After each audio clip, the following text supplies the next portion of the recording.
જય શ્રી કૃષ્ણ. સર્વ વૈષ્ણવોને મારા ભગવત સ્મરણ. શ્રી ગુસાઈજી પરમ દયાલ કી જય. 252 વૈષ્ણવોની વાર્તામાં વૈષ્ણવ 27માં માણિકચંદ હરિદાસના જમાઈ. હવે શ્રી ગુસાઈજીના સેવક માણિકચંદ હરિદાસ બનિયાના જમાઈ તેમની વાર્તાનો ભાવ કહીએ છીએ. પુરોહિત તો એમના લગ્ન કરીને ચાલ્યો જાય છે. હવે હરિદાસની દીકરી તો પોતાના ઘરે આવીને માથું બાંધીને સૂઈ રહે છે અને ઘરમાં બધાનો આચાર જોઈને તેના મનમાં બહુ જ ગ્લાનિ ઉદ્ભવે છે. તો એને મનની અંદર છે જ્ઞાની ઉપજે છે અને તે લોકોનું પાણી પણ નહીં પીવાનું અને આમ જ પડી રહીશ, ક્યારેક તો દેહ છૂટશે એમ તે મનોમન નક્કી કરે છે. આમ 2-3 દિવસ તે પડી રહે છે. આથી તેની સાસુ તેને ખીજાઈને, વહુ, તું ખાતી પીતી નથી, તે શું તું અમારા માથે હત્યા આપવા આવી છે? તું ખાતી પીતી નથી તો કારણ શું છે? અમને કહે તો ખરી, એમ છે એની સાસુ એને કહે. ત્યારે વહુ છે એ શ્રી ગુસાઈજીનું સ્મરણ કરે છે. મહારાજ, મા બાપે તો અમારો ત્યાગ કર્યો છે, જેથી મારે આ દુસંગનું મોં છે એ જોવું પડ્યું છે. હવે હું શું કરું? હવે હું કશું કહેતી કે સાંભળતી નથી, તો એ મારી હત્યાથી તેઓ ડરે છે. તો મારા મનનો બધો સંકલ્પ તો આપ જાણો છો, તેથી હવે તો આપ સહાય કરો તો મારું કહેવું એમના ગળે ઉતરે. વહુ છે અન્ન જળનો ત્યાગ કરે છે, તેથી સાસુ છે એ સાસુને કન્યાનો ડર લાગે છે અને તે ભૂખી તરસી રહેવાનું કારણ એને પૂછે છે. વળી પોતાની વાત એમના ગળે ઉતરે એ માટે તે શ્રી ગુસાઈજીની સહાય યાચે છે. અહીં ફરી એકવાર શ્રી ગુસાઈજીનો પ્રતાપ છે એ દર્શાવવામાં આવ્યો છે. આ રીતે તે ખૂબ જ આરતીથી શ્રી ગુસાઈજીને પ્રાર્થના કરે છે. પછી તે પોતાની સાસુને, સાસુજી, હું પાણી તો ત્યારે જ પીશ કે જ્યારે મારા હાથે ભરીને લાવું, પછી હું રસોઈ કરીશ.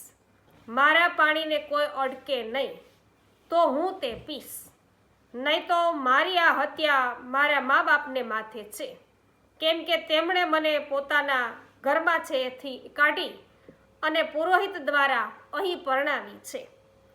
તમે બધા મારું કહ્યું માનો તો જળપાન કરું અને ત્યારે અન્ન છે મોંમાં મૂકીશ, એમ કહે છે.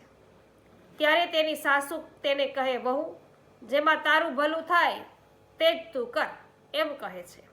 આથી તે તેમને પાણીના બધા વાસણો નવા મંગાવવા અને રસોઈના વાસણો પણ નવા લાવવા કહે છે.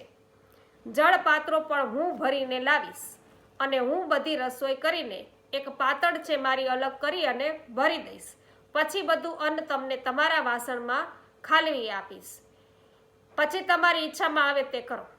પછી મારી રસોઈને કોઈ અટકી નહીં શકે. તો અહીં વૈષ્ણવો અગત્યની વાત તો એ છે કે વહુના પિયરમાં તો બધા સદાચારી છે, પછી તેના કમનસીબે સાસરામાં બધા અનાચારી છે. તેથી વહુ છે એ અન્ન જળનો ત્યાગ કરે છે અને પછી તે તેની સાસુને પોતાના હાથે ભરી લાવેલું પાણી છે એ જો કોઈ તેને અટકે નહીં તો છે પોતે પીશે અને રસોઈ પણ જાતે બનાવીને જ ખાશે.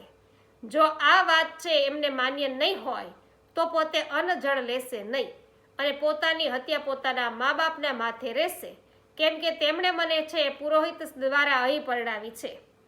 તો સાસુ તેની ઈચ્છા પ્રમાણે કરવા કહે છે. આથી તે પાણીના અને રસોઈના બધા વાસણો છે નવા મંગાવવાનું, પોતાની પાતળ અલગ કાઢીને શેષ અન્ન તેમના વાસણમાં ખાલવી આપવાનું અને પોતાની રસોઈને કોઈ અટકી શકે નહીં એમ તેને કહે છે.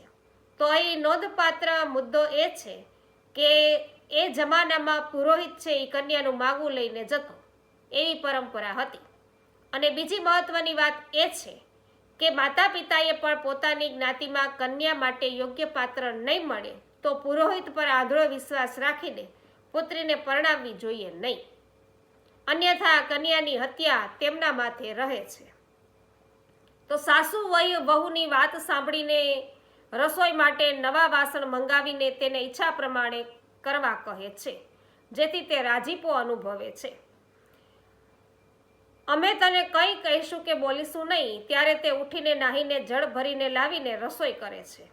પાતળ છે એક પીરસીને શ્રીનાથજીને ભોગ સમર્પીને સાસુને તેના વાસણમાં છે તેને લાવવા કહે છે, અને સાસુ તેના વાસણ લાવે છે જેમાં તે રસોઈ છે એ ખાલવી આપે છે.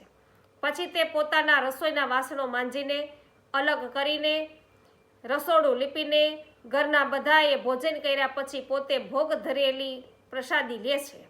પછી રસોઈનું સીધું સારી રીતે વીણી રાખે છે. પોતાનું જળ તે ભરી રાખે છે અને રોજ વહેલી સવારે ઉઠીને આ રીતે તે રસોઈ કરે છે, અને ઘરમાં બધા તેનો આચાર જોઈને નવાઈ પામે છે.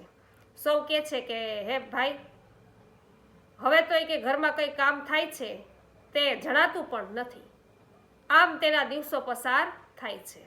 શ્રી ગુસાઈજીનો સેવક એવો એક વૈષ્ણવ એ ગામમાં રહે છે, જે આની આ બધી રીત સાંભળે છે.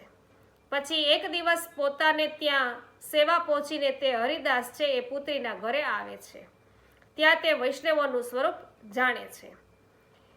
તો વહુ છે સ્વહસ્તે પાણી ભરી લાવી રસોઈ કરે છે. પાતળ છે એ પીરસી શ્રીનાથજીને ભોગ ધરાવે છે. સાસુને એને અલગથી એના વાસણમાં છે એ રસોઈ આપે છે, અને પછી પોતાના રસોઈના પાત્રો છે એ માંજીને અલગ કરીને રસોડું લીપે છે, અને ઘરના બધાય જમી લે. પછી પોતે ભોગ ધરાવીને પ્રસાદ લે છે. તો રસોઈની સામગ્રી છે એ અગાઉથી વીણી રાખીને અને જળ ભરી રાખે છે. બીજા દિવસે વહેલી ઉઠીને ત્યાં રસોઈ કરે છે. તો આ તેનો રોજિંદો છે એ ક્રમ બની ગયો છે, એ અહીં દર્શાવાયું છે. તો એ પોતાની વાણી દ્વારા નહીં પણ આચાર દ્વારા સૌને ચકિત કરે છે. તો અહીં તે અબળા મટીને સબળા બને છે, એ વાત અહીં જણાવાઈ છે. આ વૈષ્ણવ છે લીલામાં યમુનાજીની સખી છે, અને તેમનું નામ વૈષ્ણવી છે. અહીં તેનો જન્મ એક નાગર બ્રાહ્મણ છે એ પરિવારમાં થાય છે. એક વખત શ્રી ગુસાઈજી શ્રી દ્વારિકાજીથી પધારતા હતા, ત્યારે એ ગામની સીમા પર એ મુકામ કરે છે. ત્યારે આ બ્રાહ્મણ તેમનો સેવક બને છે, અને પછી તેઓ એક લાલજીની સેવા છે એ પધરાવી આપે છે, અને તેમની સેવા એ સારી રીતે કરવાની એમને આજ્ઞા તેને કરે છે. એથી તે ગુપ્ત રીતે શ્રી ઠાકોરજીની સેવા તે દિવસથી કરવા લાગે છે, કેમ કે આ જૈનીઓનું ગામ છે અને ત્યાં કોઈ આચાર વિચાર જોવા મળે નહીં. તેથી આ રીતે પોતાના ઠાકોરજીની સેવા કરે છે, જેથી કોઈ જાણે નહીં. તો આ હરિદાસ છે એ પુત્રીએ બ્રાહ્મણને શ્રી કૃષ્ણ સ્મરણ કર્યા છે, અને તેને તું કયા ગામની છે, કોની દીકરી અને કોની સેવક છે એમ પૂછે છે. ત્યારે આ વણિક પુત્રી તેના બધા સમાચાર તેને કહે છે. એની વાત સાંભળીને વૈષ્ણવનું હૃદય ભરાઈ આવે છે. પોતાના નિર્વાહ અંગેના બધા સમાચાર વૈષ્ણવને કહી અને તે તેમને પોતાના પર કૃપા કરીને દિવસમાં એકવાર દર્શન દઈ જવા માટે તેમને વિનંતી કરે છે. એથી એ વૈષ્ણવ મને રોજ તારી પાસે આવતા તારા ઘરમાં જાણશે, તો ઘરના જાણશે તો તેને તારા ઘરના બધા ખેદ કરાવશે. તેથી હું રોજ તો નહીં આવી શકું, ક્યારેક ક્યારેક કોઈક વખત સમય છે કાઢીને આવીશ એમ કહે છે. આથી તે કન્યા તેમને મને તમારું ઘર દેખાડી દો, તો હું જઈ કે જળ ભરવા જતી વખતે શ્રી કૃષ્ણ સ્મરણ કરતી જઈશ એમ કહે છે. તો એ વૈષ્ણવ તેને એ વાત પણ કામ નહીં લાગે. તારી અવસ્થા જુદી છે અને તું તો તારા શુદ્ધ ભાવથી આવશે, પણ અહીંના લોકો ખૂબ દુરાચારી છે, તો એ તારા ઘરવાળાને કહેશે તોય તને ખેદ થશે. તેથી એકવાર હું જ કે તારા ઘરે આવીને શ્રી કૃષ્ણ સ્મરણ છે કરી જઈશ એમ કહે છે. તો આમ કહીને તે વૈષ્ણવ સ્વગૃહે જાય છે. તો એ નોંધનીય વાત તો એ છે વૈષ્ણવો કે વૈષ્ણવો એકબીજાને મળે ત્યારે શ્રી કૃષ્ણ સ્મરણ કરે છે, અને આ વૈષ્ણવ છે એ લાગણી પ્રધાન છે, જેથી હરિદાસની પુત્રીની વાત સાંભળીને એનું હૈયું છે એ ભરાઈ આવ્યું છે. તો તે વૈષ્ણવને દિવસમાં એકવાર આવીને દર્શન દેવા વિનંતી કરે છે, પણ ઘરના બધા તેને ખેદ કરાવશે એ બીકે એની વિનંતી એ સ્વીકારતો નથી. તેથી આ કન્યા એમ કહે છે કે તું તારું ઘર મને બતાવી દે, હું જળ ભરવા જાઉં તો રોજે રોજ તારા ઘરે આવી અને કૃષ્ણ સ્મરણ કરતી જઈશ. પણ ગામમાં બધા દુરાચારી હોય, બદનામીના ભયે એ વાત આ સ્વીકારતો નથી. અહીં વણિક કન્યા અને આ વૈષ્ણવોમાં રહેલો વિશુદ્ધ ભાવ અને બ્રાહ્મણ વૈષ્ણવમાં રહેલો બદનામીનો ડર છે એ પણ સ્પષ્ટ રીતે જોઈ શકાય છે. પછી એ વૈષ્ણવ રોજ પોતાના ઘરે સેવા પહોંચાડી હરિદાસની પુત્રીના ઘરે રોજ આવી તેને શ્રી કૃષ્ણ સ્મરણ કરે છે. એક દિવસ વૈષ્ણવ સવારે તેના ઘરે આવવાનું ભૂલી જાય છે અને પ્રસાદ લઈને પોતાના કામે જાય છે. પછી પેલી કન્યા પોતાની પાતળ રાખી છે તે રાખીને પેલો વૈષ્ણવ ત્રીજા પહોરે પોતાના ઘરે ઉત્થાપન વેળાએ સ્નાન કરે છે. ત્યારે તેને પોતે પેલી કન્યાને શ્રી કૃષ્ણ સ્મરણ આજે નથી કર્યા એનું યાદ આવે છે. એથી એ સ્નાન કરી શ્રી ઠાકોરજીમાં પહોંચી ઘરે આવીને શ્રી કૃષ્ણ સ્મરણ કરી અને પોતાના ઘરે જાય છે. પછી પેલી કન્યા તે દિવસે રાત્રે પ્રસાદ લેવા બેસે છે. તો એની સાસુ તેને, વહુ તું આજે અત્યારે કેમ જમે છે એમ પૂછે છે. તેથી તે તેમને, અહીં ગામમાં મારો એક ગુરુભાઈ છે જે રોજ મને દર્શન એકવાર આપે છે, જે પછી હું પ્રસાદ લઉં છું એમ કહે છે. આથી સાસુ તેને, વહુ તું ધન્ય છે, તે તારા ગુરુમાં આવી દ્રઢ ભક્તિ તને છે. તેથી હવે જ્યારે સવારે તે તને દર્શન આપવા આવે ત્યારે મને પણ એમના દર્શન કરાવજે એમ કહે છે. તો જે સાંભળીને બહુ ખૂબ જ રાજી થાય છે. હવે આનું મન છે શ્રી ગુસાઈજીએ ફેરવ્યું લાગે છે, કેમ કે તેમને વૈષ્ણવ પ્રત્યે ભાવ જાગ્યો. તો વૈષ્ણવો જેને વૈષ્ણવ પ્રત્યે ભાવ હોય ને એને શ્રી ગુસાઈજીની કૃપા છે એવું સમજવું. તો એવું આ સ્વગત વિચારી રહી છે. તો હરિદાસની પુત્રી એ વૈષ્ણવને પોતાનો ગુરુભાઈ માને છે. વૈષ્ણવ એક દિવસ તેને દર્શન આપવાનું ભૂલી જાય છે ત્યારે તે રાત સુધી પ્રસાદ લેતી નથી અને ગુરુભાઈના દર્શન પછી જ પ્રસાદ લે છે. તો આમ અહીં એ બંને વચ્ચેનો ભાઈ બહેનનો વિશુદ્ધ પ્રેમ છે એ જણાઈ આવે છે. તો કન્યાની સાસુ પણ ગુરુ પ્રત્યેની તેની દ્રઢ શ્રદ્ધા જોઈને તેની પ્રશંસા કરે છે અને તેના ગુરુના દર્શનની ઈચ્છા દર્શાવે છે. અહીં તેની સાસુનું થયેલું હૃદય પરિવર્તન જોઈ શકાય છે. વહુ પણ સાસુજીના થયેલા હૃદય પરિવર્તન પાછળ શ્રી ગુસાઈજીની કૃપા હોવાનું માને છે. પછી સવારે વૈષ્ણવ કન્યાના ઘરે આવે છે ત્યારે પેલી વણિક પુત્રી તેને કૃષ્ણ સ્મરણ કરીને પોતાના ઘરના આગલા દિવસના બધા સમાચાર તેને કહે છે. એની વાત સાંભળીને મનમાં ખૂબ જ પ્રસન્ન થયેલો વૈષ્ણવ તેને શ્રી ગુસાઈજી સર્વ સામર્થ્યવાન છે, પ્રભુ છે, તો એમને જીવનું મન ફેરવતા વિલંબ થતો નથી. પણ હવે તો એવું દેખાય છે કે તારા દ્વારા પ્રભુ આ બધાનો ઉદ્ધાર કરશે એમ જણાવે છે. તો અહીં શ્રી ગુસાઈજી છે એ સર્વ સમર્થ છે અને તેઓ પ્રભુ છે.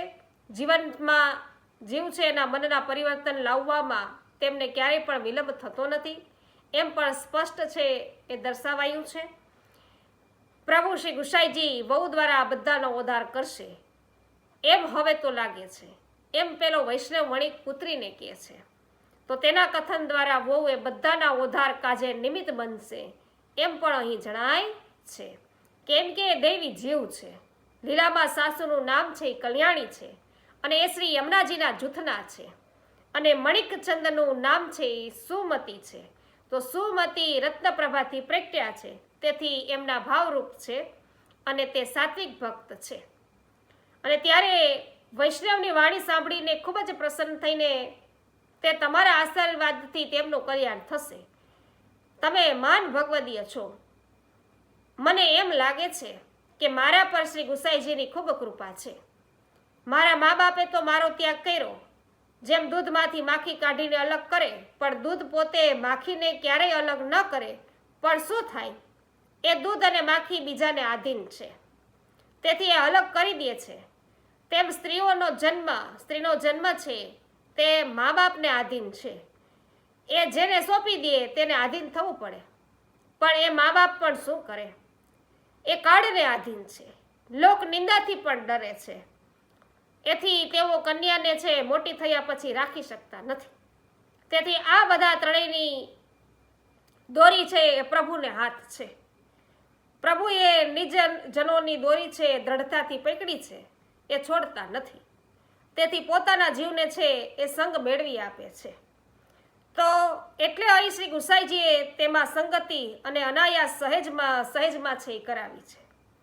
માટે શ્રી ગુસાઈજી પ્રભુ છે પરમ દયાળુ છે.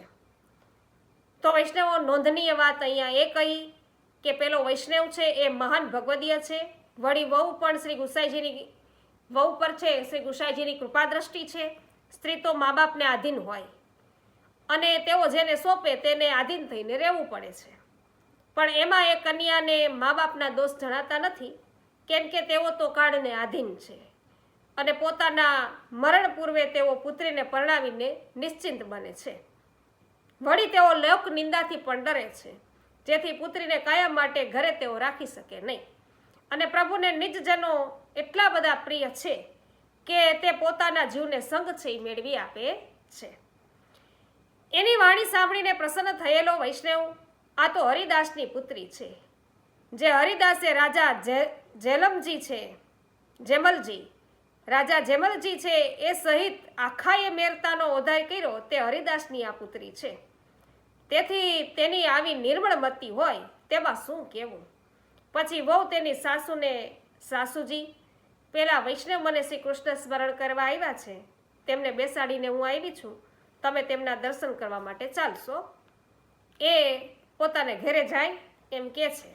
તેની વાત સાંભળીને અતિ રાજી થયેલી તેની સાસુ વૈષ્ણવના દર્શન કરવા માટે આવે છે અને આવીને તરત જ તેમના પગે પડીને તેમને અમારા કુળનો તો આ વહુએ ઉદ્ધાર કર્યો છે એમ કહે છે. તો તેના શુદ્ધ ભાવ જાણીને એ વૈષ્ણવ મનોમન ખુશ થાય છે અને પછી સાસુ પેલા વૈષ્ણવને આ વહુ તો અમને કશો ભેદ બતાવતી નથી, તમે અમારા પર કૃપા કરીને તમારો પ્રકાર જણાવો એમ કહે છે. ત્યારે પેલો વૈષ્ણવ હરિદાસની પુત્રી તરફ જોવે છે, ત્યારે તે તેને ઈશારામાં જ ના કહે છે.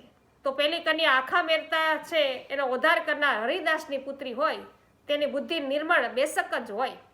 વળી તેની સાસુ વૈષ્ણવના દર્શન કરી તેના પગે પડે છે. એમાં શ્રી ગુસાઈજીની કૃપાથી તેનું હૃદય પરિવર્તન થયાની વાત છે અત્યારે સ્પષ્ટ થઈ જાય છે. વળી સાસુ પેલા બ્રાહ્મણ છે એ વૈષ્ણવને અમારા કુળનો તો આ વહુએ ઉદ્ધાર કર્યો છે એમ કહે છે. તો પેલા વૈષ્ણવને પણ હવે કે એવું જણાય છે કે પ્રભુ છે એ તારા દ્વારા છે આ બધાનો ઉદ્ધાર કરશે. એવી ભવિષ્યવાણી હરિદાસની પુત્રી સમક્ષ આ પૂર્વે ઉચ્ચારી હતી, જે અહીં તેના સાસુના કથન દ્વારા સાચી પડતી હોવાનું લાગે છે. ત્યાં વૈષ્ણવો અત્યારે વાર્તા પ્રસંગ પહેલો છે એમને અત્યારે આપણે અટકાવીએ છીએ. આવતીકાલના બીજા વિડીયો દ્વારા વાર્તાને આગળ ચલાવીશું. તો અત્યાર સુધીની જે વાર્તાની અંદર છે વૈષ્ણવો શું કહેવા માંગે છે એ આપણે બરાબર જાણ્યા છીએ. અને અહીંયા એક વૈષ્ણવ હોય તો પણ છે પોતાના કુળનો, પોતાના કુટુંબનો અથવા તો છે આખા ગામનો પણ ઉદ્ધાર કરવા સમર્થ છે. આવું વૈષ્ણવ છે એમનું પ્રતાપ હોય. સાથે સાથે શ્રી ગુસાઈજી, શ્રી વલ્લભાચાર્યજી એમનું સામર્થ્ય છે એ પોતાના ભક્તોની અંદર છે પ્રસ્થાપિત કરે છે અને તેઓની કૃપા હર હંમેશ એમના પર રહે છે.